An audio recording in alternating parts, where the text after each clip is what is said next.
ஐஎன்டிவை நேயர்களுக்கு வணக்கம். இதுக்கு முன்னாடி அரசுகளில் தமிழ்நாட்டோட சட்டப்பேரவை கூட்டத்தொடர் நடக்குது அப்படின்னா அது ஒரு ஜஸ்ட்டு செய்தியாக மட்டும் இருக்கும். அரசியலில் அதீத தீவிர ஆர்வம் உள்ளவங்க மட்டும்தான் அந்த சட்டப்பேரவை கூட்டத்தொடர் செய்திகளையோ இல்லைன்னா அந்த வீடியோக்களையோ பார்ப்பாங்க. ஆனால் இப்போது தாவேக்கா ஆட்சி அமைஞ்சதுலேருந்து இந்த சட்டப்பேரவை நடக்குது அப்படின்னாலே சீரியல் பார்க்குறதுக்கு மக்கள் எவ்வளோ ஆர்வமாக இருப்பாங்களோ அந்த அளவுக்கு ஆர்வமாக அந்த நேரடி ஒளிபரப்பை பார்க்க ஆரம்பிச்சிட்டாங்க. ஏன்னா அரசியல் வரலாற்றிலேயே நடக்காத வித்தியாசமான சம்பவங்கள்லாம் இப்போ தான் நடந்துட்டுருக்கு. அதில் ஒன்று தான் சட்டப்பேரவையில் நடந்த அந்த கார் சலுகை அறிவிப்பு புயல். இது எம்எல்ஏக்களுக்கு கொடுத்த சலுகை தானே, இதையே நாம் டிஸ்கஸ் பண்ணிகிட்டு இருக்கணும் அப்படின்னு இதை ஈஸியாக கடந்துட்டு போயிட முடியாது.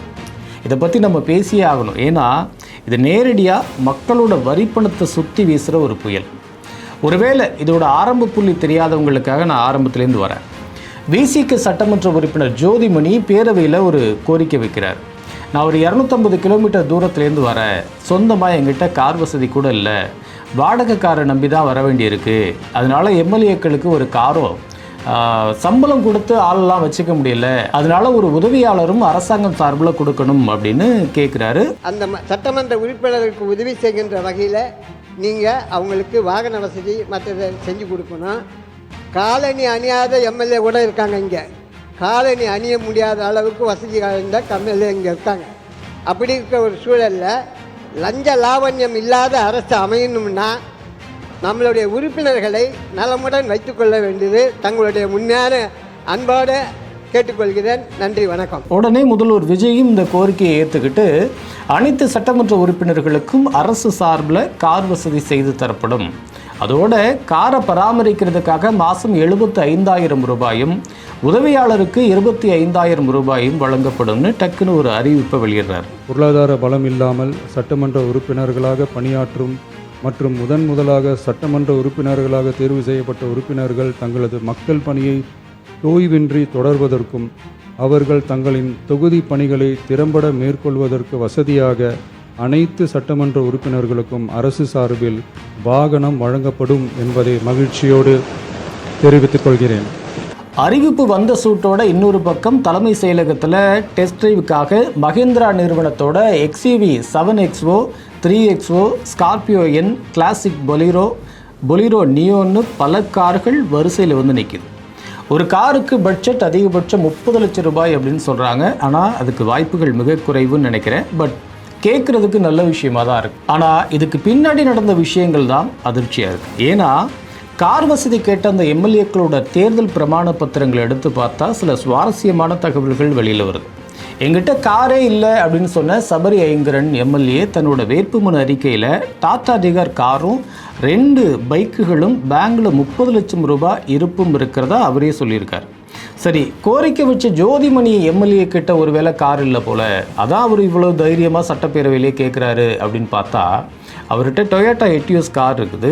மனைவி கிட்ட 25 லட்சம் ரூபாய் நகையும் சொந்தமாக 50 லட்சம் ரூபாய் மதிப்புள்ள சொத்தும் இருக்குது. இன்னொரு பக்கம் கார் கொடுக்கறது தான் கொடுக்குறீங்க, அதை இன்னோவா காராக கொடுத்துருங்க அப்படின்னு பேசின தாவேக்கா எம்எல்ஏ சண்முகத்தை பார்த்தா அவர்கிட்ட ஏற்கனவே 2 பென்ஸ் கார் உட்பட மொத்தம் 4 கார்கள் இருக்கு. கொடுக்கிற காரை இன்னோவா காராக கொடுத்தால் நன்றாக இருக்கும் என்று பின்னால் இருக்கின்ற உறுப்பினர்கள் சொல்லுகின்றார்கள்.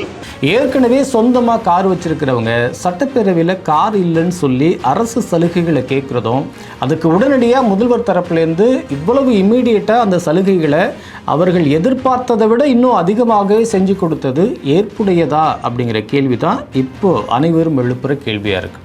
ஏன் இந்த கேள்விகள் எழுப்பப்படுது அப்படின்னா தேர்தலுக்கு முன்னாடி நமது ஆட்சி அமைஞ்சா மக்களுக்காக இந்தந்த சலுகை எல்லாம் செய்து தரப்படும் அப்படின்னு வாக்குறுதிகள் கொடுத்ததை செஞ்சு கொடுத்துட்டு நீங்கள் இந்த சலுகைகளை அறிவிச்சிருந்தீங்க அப்படின்னா இதை பற்றி யாரும் பெருசாக பேசியிருக்க மாட்டாங்க.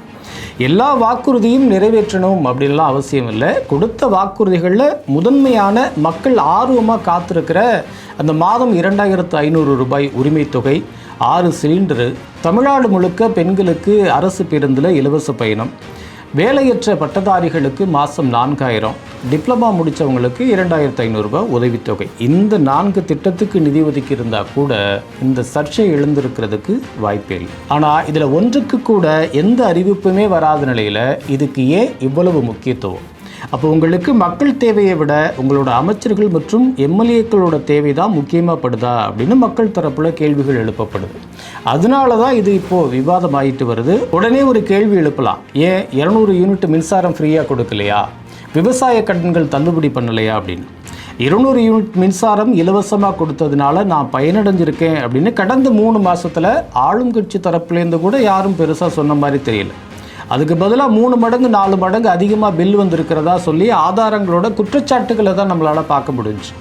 விவசாய கடன் தள்ளுபடி பற்றி எல்லாருக்கும் தெரிஞ்ச விஷயந்தான். எவ்வளவு போராட்டங்கள், என்னென்ன கோரிக்கைகள் வச்சு அது படிப்படியாக அந்த மாற்றம் நடந்துச்சு அப்படின்னு தெரியும். இதை தாண்டி நம்ம யோசிக்க வேண்டிய விஷயம் என்னென்னா, தமிழ்நாடு அரசு கஜானா காலியாக இருக்குது, 13 லட்சம் கோடி ரூபாய் கடலில் இருக்குது அப்படின்னு வெள்ளை அறிக்கை வெளியிட்ட அரசாங்கம் நிதி நெருக்கடியை காரணமாக காட்டி விவசாயிகள் பயிர்க்கடன் தள்ளுபடி, பெண்களுக்கு அந்த மாதம் 2500 ரூபாய், வருஷத்துக்கு 6 இலவச சிலிண்டர்னு தேர்தலுக்கு முன்னாடி கொடுத்த இந்த வாக்குறுதிகளை நிறைவேற்ற தயங்குறப்போ இந்த 234 எம்எல்ஏக்களுக்கு கார் வாங்க மட்டும் எங்கேருந்து நிதி வருது? மக்கள் வரி பணத்தில் 1 பைசா கூட தொடமாட்டேன், தொடவும் விடமாட்டேன் அப்படின்னு சொன்ன முதலமைச்சர் அவங்களாம் எடுத்துக்க வேணாம், நாங்களே கொடுக்குறோம் அப்படின்னு இந்த சலுகைக்காக மட்டும் மக்கள் வரி பணத்தில் எவ்வளவு செலவு செய்ய போகிறாங்க தெரியுமா? ஒரு தோராயமாக கணக்கு போட்டு பார்ப்போம். 30 லட்சத்தில் கார் வாங்க போகிறதா செய்திகள்லாம் வந்துட்டுருக்கு. ஆனால் அதுக்கு வாய்ப்பே இல்லை. எனக்கு தெரிஞ்ச அதிகபட்சம் ஒரு 15 லட்சத்துலேருந்து 20 லட்சம் வரைக்கும் போகிறதுக்கு வாய்ப்பு இருக்குது, அதை தாண்டதுக்கு வாய்ப்பு இல்லை. ஸோ ஒரு காரோட குறைந்தபட்ச விலையான அந்த 15 லட்சம் ரூபாய் அப்படின்னு வச்சுக்கிட்டா கூட 234 எம்எல்ஏக்களுக்கு கார் வாங்கவே ஆரம்பத்தில் 35 கோடியே 10 லட்சம் ரூபாய் தேவைப்படும். சரி, கார் வாங்கிட்டு சும்மா இருக்க முடியுமா? மாதம் அதுக்கு தான் பராமரிப்பு செலவுக்கு 75,000 ரூபாய் கொடுக்கணும், உதவியாளருக்கு 25,000 ரூபாய் கொடுக்கணும் இல்லையா? அப்போது ஒரு எம்எல்ஏவுக்கு மாதம் 1 லட்சம் ரூபாய் கொடுக்கணும். அப்போது 234 பேருக்கு ஒரு மாதத்துக்கு 2 கோடியே 34 லட்சம் ரூபாய் செலவாகுது. இதை ஒரு வருஷத்துக்கு கணக்கு போட்டால் 28 கோடியே 8 லட்சம் ரூபாய். 5 வருஷ ஆட்சி காலத்தில் இந்த பராமரிப்பு செலவு மட்டுமே 140 கோடியே 40 லட்சம் ரூபாயை தொட்டுரும். அப்போ கார் வாங்கின செலவு 35 கோடியே 10 லட்சம் ரூபா, 5 வருஷ பராமரிப்பு செலவு 140 கோடியே 40 லட்சம் ரூபா, இது ரெண்டுத்தையும் கூட்டினா மொத்தம் 175 கோடியே 50 லட்சம் ரூபாய் மக்களோட வரி பணம் செலவாகுது. தேர்ந்தெடுக்கப்பட்ட அந்த 234 பேரில் 190 எம்எல்ஏக்கள் ஏற்கனவே சொந்தமாக கார் வச்சுருக்கிறதா அவங்களே வேட்பு மனுவில் சொல்லியிருக்கிறப்ப உண்மையிலேயே கார் இல்லாத இல்லை பொருளாதாரத்தில் பின்தங்கி இருக்கிற சிலருக்கு மட்டும் கொடுத்துருந்தா அதில் ஒரு நியாயம் இருந்திருக்கும். ஆனால் எல்லாரையும் ஒரே தராசில் வச்சு 175 கோடி 50 லட்சத்தை செலவழிக்கிறது அவசியம்தானா அப்படிங்கிற கேள்வி தான் கேட்க வேண்டியது இருக்குது. ஏற்கனவே தற்போதைய நிலவரப்படி ஆண்டுக்கு 1,76,000 கோடி ரூபாய் கடன் வாங்கிட்டு இருக்க நிலையில் கூடுதலாக மாதம் 1 லட்சம் ரூபாய் சட்டமன்ற உறுப்பினர்களுக்கு இந்த சலுகை அவ்வளவு அவசியமா? இதுக்கு பதிலாக நெல் கொள்முதல் நிலையங்களை மேம்படுத்துறதுக்காகவும் இல்லை விவசாயிகளுக்கு தேவையான அந்த உட்கட்டமைப்புகளை உருவாக்கவும் பயன்படுத்தியிருக்கலாமே அப்படின்னு நிறைய பேர் கேள்வி எழுப்பிட்டு இருக்காங்க. நேற்று கூட செலவினங்களை குறைக்கிறதா சொல்லி வாரத்தில் 3 நாட்களுக்கு அரசு பேருந்தை முற்றிலுமாக குறைப்பதா சொல்லி ஒரு செய்தி பார்த்தோம். அன்றாடம் வாழ்வாதாரத்துக்காக பயணிக்கிற மக்கள் போகிற அந்த வழக்கமான பேருந்துகளை குறைச்சி மக்கள் சிரமப்பட்டாலும் பரவாயில்ல, அதில் செலவினங்களை குறைக்கணும் அப்படின்னு அரசு பேருந்துகளை பாதியாக குறைச்சிருக்கிற அரசு எம்எல்ஏக்கள் சிரமப்படுறாங்க அப்படின்னு ஒரு காரை கொடுத்து அதுக்கு பராமரிப்பு செலவையும் கொடுக்கறத, அந்த பஸ்ஸு கிடைக்காம அதனால வேலைக்கு போக முடியாமல் வருமானத்தை இழந்து அன்னைக்கு நடு ரோட்டில் நிற்கிறான்ல அந்த கூலி தொழிலாளி, அவங்களுக்கு முன்னாடி இந்த எம்எல்ஏக்கள் அரசு கொடுத்த அந்த சொகுசு காரில் கிராஸ் பண்ணுறப்போ அந்த கூலி தொழிலாளிகளோட மனநிலை எப்படி இருக்குன்னு கொஞ்சம் யோசிச்சு பாருங்களேன். ஒரு அரசு இப்படி ஒரு அறிவிப்பை வெளியிடுறதுக்கு முன்னாடி என்னென்ன ஆதரவுகள் வரும், அதுக்கு ஈடான என்னென்ன எதிர்ப்புகள் வரும் அப்படின்னு அதற்குண்டான காரணங்களையும் ரெடியாக தான் வச்சுருப்பாங்க. ஸோ நாம் ஆளும் தரப்போட நியாயத்தையும் நம்ம பார்க்க வேண்டியிருக்கு. மக்கள் பிரதிநிதிகள் தங்களோட சொந்த தேவைகளை பூர்த்தி செய்ய முடியாமல் கஷ்டப்படுறப்ப தான் இந்த ஊழலும் லஞ்சமும் வருது. அவங்களோட அடிப்படை தேவைகளை அரசாங்கமே பூர்த்தி பண்ணிட்டா அவங்க எந்த எதிர்பார்ப்பும் இல்லாமல் மக்களுக்கு நேர்மையாக சேவை செய்வாங்க அப்படிங்கிறதான் அரசாங்கத்தோட விளக்கமாக இருக்குது. விளக்கம் நல்லா தான் இருக்குது, ஆனால் இங்கே கஷ்டப்படுற அப்படிங்கிற வார்த்தையில் தான் முரண்பாடு இருக்குது. தேர்ந்தெடுக்கப்பட்ட 234 பேரில் 190 எம்எல்ஏக்கள் ஏற்கனவே சொந்தமாக கார் வச்சிருக்கிறதா அவங்களோட வேட்பு மனுவிலேயே சொல்லியிருக்கிறாங்க. மீதி 44 பேர் வேட்பு மனுவில் உண்மையை சொல்லியிருக்காங்களா அப்படிங்கிற ஒரு கொஸ்டின் மார்க்கும் இருக்குது. இது ஏதோ ஒரு தனியார் நிர்வாகத்தில் ஒரு 50 பேருக்கு கருணை அடிப்படையில் சலுகை கொடுக்குறப்போ அதோட உண்மைகளை எல்லாம் அந்த நிர்வாகத்துக்கு தெரியாமல் மூடி மறைக்கப்பட்டு அந்த சலுகைகளை அந்த நபர்கள் அந்த நிர்வாகத்திட்டேருந்து வாங்குறதுக்கு வாய்ப்புகள் இருக்குது. ஆனால் ஒரு அரசாங்கத்தில் பல்வேறு துறைகள் இருக்குது. அதில் குறிப்பாக உளவுத்துறை அப்படின்னு ஒன்று இருக்குது. அதன் மூலமாக உண்மையாகவே வசதி இல்லாமல் எத்தனை சட்டமன்ற உறுப்பினர்கள் இருக்காங்க. பொருளாதாரத்தில் கஷ்டப்பட்டாலும் வெளியில் கெத்தா காட்டிக்கிறதுக்காக இருக்கிறது மாதிரி ஒரு மாயையை கிரியேட் பண்ணுறவங்களும் இருக்காங்க. வசதிகள் இருந்தும் இல்லாதது போல் காட்டிக்கொள்கிற நபர்களும் இருக்காங்க. இதில் யார் யாரெல்லாம் என்னென்ன கேட்டகரியில் இருக்காங்க அப்படின்னு ஒரு ரிப்போர்ட் வாங்குறது அவ்வளவு சிரமமான காரியமாக என்ன?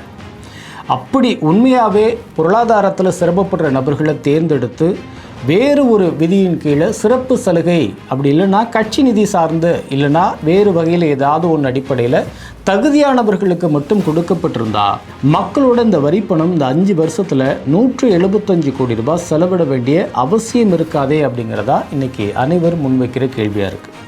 சொந்த காரை வச்சுக்கிட்டே அரசுக்காரை கேட்கறது தவறுதான் அப்படின்னாலும் லஞ்சமில்லாத நேர்மையான நிர்வாகத்தை கொடுக்க அரசாங்கம் எடுக்கிற இந்த முயற்சி எந்த அளவுக்கு பலன் தரும் அப்படிங்கிறத பொறுத்து தான் பார்க்கணும். அரசோட இந்த முடிவு சரியா இல்லை தவறா, என்ன காரணங்களுக்காக அது சரி தவறுன்னு உங்களோட கருத்துக்களை மறக்காம கமெண்ட்ஸில் பதிவிடுங்க.